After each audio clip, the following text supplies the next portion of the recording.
जय श्री कृष्णा। राधे राधे। आप सभी का दिन शुभ और मंगलमय हो। कार्तिक मास भगवान विष्णु और माता लक्ष्मी को प्रसन्न करने का सबसे शुभ समय माना जाता है।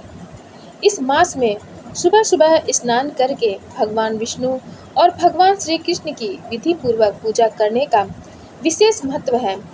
तुलसी जी की पूजा और दीपदान करने से भी घर में सकारात्मक ऊर्जा और शांति का वातावरण बना रहता है। यह मास अपने आप में आध्यात्मिक ऊर्जा का खजाना है, जो भक्तों को जीवन में सुख शांति और समृद्धि प्रदान करता है। कार्तिक मास में सुनी जाने वाली कहानी में आज हम सुनेंगे तुलसी माता की कहानी। कार्तिक महीने में भगवान विष्णु और माता लक्ष्मी की पूजा के साथ साथ तुलसी माता की पूजा का भी विशेष महत्व माना गया है। कहते हैं इस महीने में जो तुलसी के पौधे के समक्ष घी का दीपक जलाता है, उसके जीवन के सारे दुख दूर हो जाते हैं।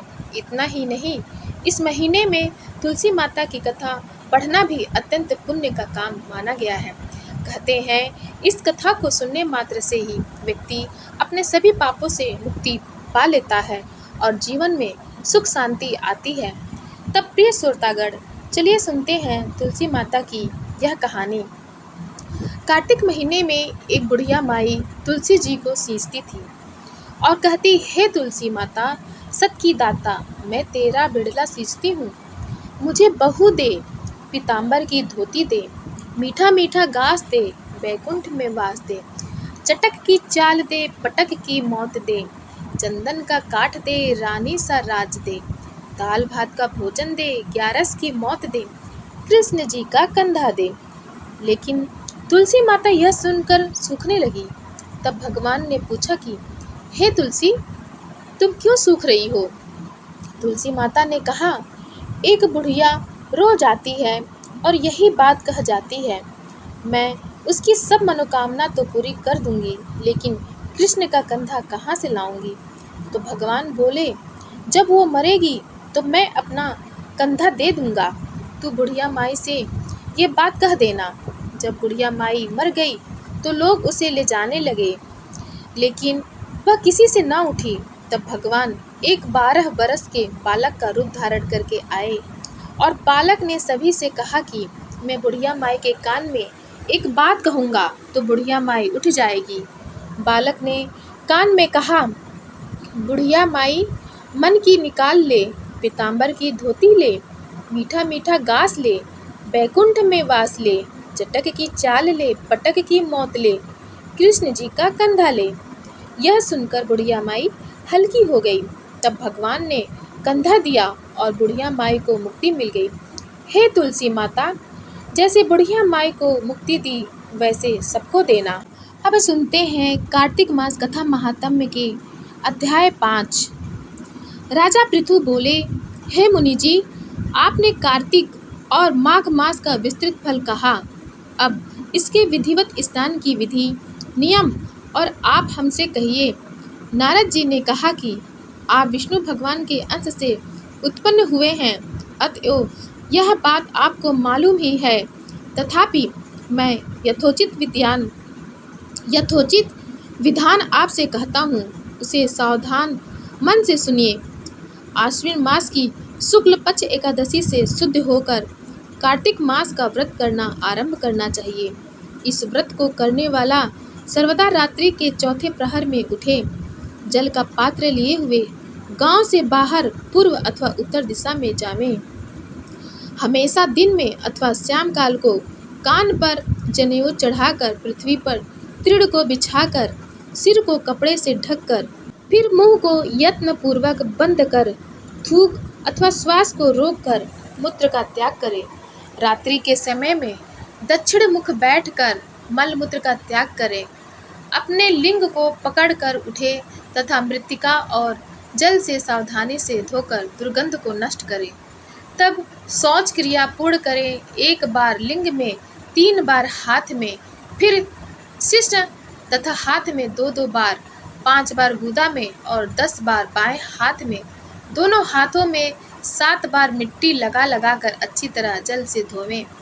यह शौच विधि गृहस्थों के लिए कही गई है। ब्रह्मचारियों को दूनी, वानप्रस्थ को तिगुनी और सन्यासियों को चौगुनी अधिक शुद्धि करनी चाहिए।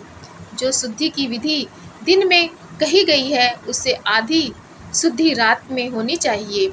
इससे भी औंधी आतुर और इससे भी आधी विधि यात्री को करनी चाहिए। शौच कर्म से रहित मनुष्य की समस्त क्रियाएं निष्फल होती है। जो मनुष्य मुख शुद्धि दातुन नहीं करता उसके सब मंत्र निष्फल हो जाते हैं। अतएव दांत और जीभ को बलपूर्वक स्वच्छ करना चाहिए। हे वनस्पति, तू आयु, बल, कीर्ति, तेज, प्रभा, पशु संपत्ति, ब्रह्म ज्ञान, बुद्धि, विद्या हमको दे। यह मंत्र पढ़कर दातुन वृक्ष से ग्रहण करें। यह मंत्र कहकर दूध वाले वृक्ष से 12 अंगुल दातुन लेकर करें तथा श्राद्ध और व्रत के दिन न करें।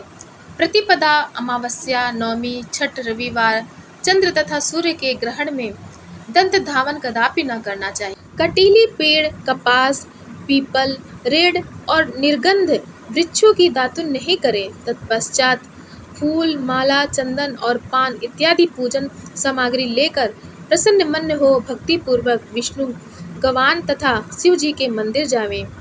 वहाँ देवताओं का अर्घ्य, आचमनीय आदि वस्तुओं से अलग अलग पूजन कर प्रार्थना तथा प्रणाम कर नृत्यादि मंगल कृत्य करें। फिर ताल, वेड़, मृदंग आदि को बजावें, गावें और नर्तकों के साथ नाचें।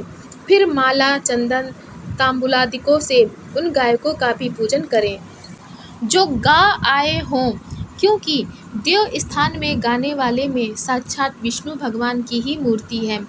ये लोग सतयुगादिकों में विष्णु भगवान को तपस्या, योग और दान द्वारा प्रसन्न करते थे, किन्हीं कलयुग में अनुराग सहित भगवत गुणगान है भगवान को प्रसन्न करने के लिए प्रधान माना गया है। हे राजन, मैंने एक बार विष्णु भगवान से पूछा था कि आप अधिकतर कहाँ रहते हैं। यह सुनकर विष्णु भगवान ने कहा, हे नारद, मैं बैकुंठ में अथवा योगियों के हृदय में भी नहीं रहता, अपितु जहाँ मेरे भक्त मेरा गुणगान करते हैं वहाँ मैं अवश्य रहा करता हूँ। जो प्राणी चंदन मालिकादिकों से हमारे भक्तों का पूजन करते हैं उससे मुझे जैसी प्रीति होती है वैसी प्रीति मेरे पूजन से भी नहीं हो सकती। जो मूर्ख पुराणों की कथा तथा मेरे भक्तों का कीर्तन सुनकर उसकी निंदा करते हैं वे मेरे शत्रु सदृश हैं। शीरीष धतूरा के, गिरिजा चमेली, केसर, कंदार, मदार तथा कनेर के फूल और अक्षतों से विष्णु भगवान की पूजा नहीं करनी चाहिए। अड़हल, कंद, शिरीष, जूही, मालती, केवड़ा के पुष्पों से शिव जी का पूजन नहीं करना चाहिए। लक्ष्मी की अभिलाषा करने वाले पुरुष को चाहिए कि तुलसी पत्र से गणेश जी की, दुर्वा से दुर्गा जी की, अगस्त्य के फूल से सूर्य नारायण की पूजा न करें।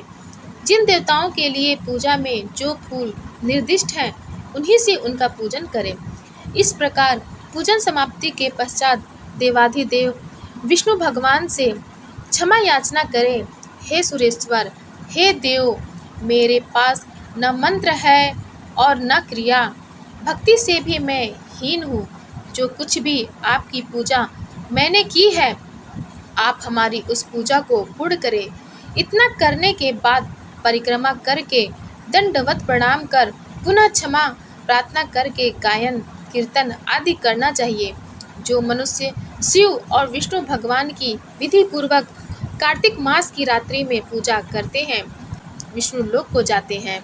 कार्तिक मास कथा महात्म्य की 6ठा अध्याय जानने के लिए आप हमारे चैनल सनातन कथा संग्रह को लाइक करें, शेयर करें और सब्सक्राइब करें। धन्यवाद।